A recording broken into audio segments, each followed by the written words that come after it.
Untuk memastikan peredaran hewan kurban di Kota Palembang aman dan bebas dari penyakit yang membahayakan, Wakil Wali Kota Palembang Fitrianti Agustinda meninjau salah satu tempat penjualan hewan kurban di Jalan Demang Lebar Daun.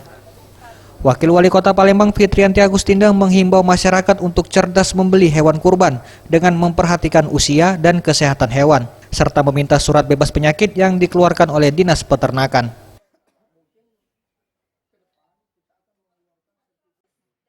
Satu lokasi di mana di sini dijual hewan-hewan ternak untuk kurban, persiapan kurban.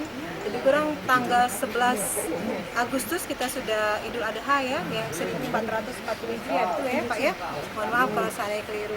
Nah, tentu saja ini adalah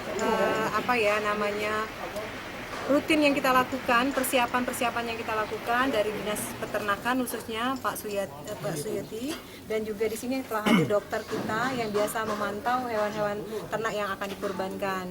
Karena terkait masalah hewan kurban ini kita tidak bisa main-main ya, ada persyaratan-persyaratan yang harus dipenuhi. Misalnya untuk sapi harus 2 tahun, untuk kambing harus 1 tahun, dan kesehatannya juga harus dipantau ya.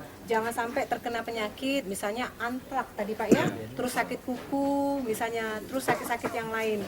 Sebenarnya kalau seandainya hewan sakit itu sebenarnya sudah terlihat dari secara fisik, apa dia lesu atau mungkin matanya tidak jernih, kulitnya mungkin kusam dan sebagainya. Nah itu oleh karena itu saya mohon kepada masyarakat untuk berkurban harus hati-hati sekali dalam memilih hewan-hewan kurbannya. Dan kami juga dari 170 titik yang ada di Kota Palembang, berdasarkan biasanya yang kita lakukan di tahun kemarin, tahun ini juga kita terus memantau. Sudah 90 titik yang kami pantau dari Dinas Peternakan untuk supaya memastikan bahwa tempat-tempat yang kita pantau ini sudah dalam arti sesuai dengan aturan yang ada.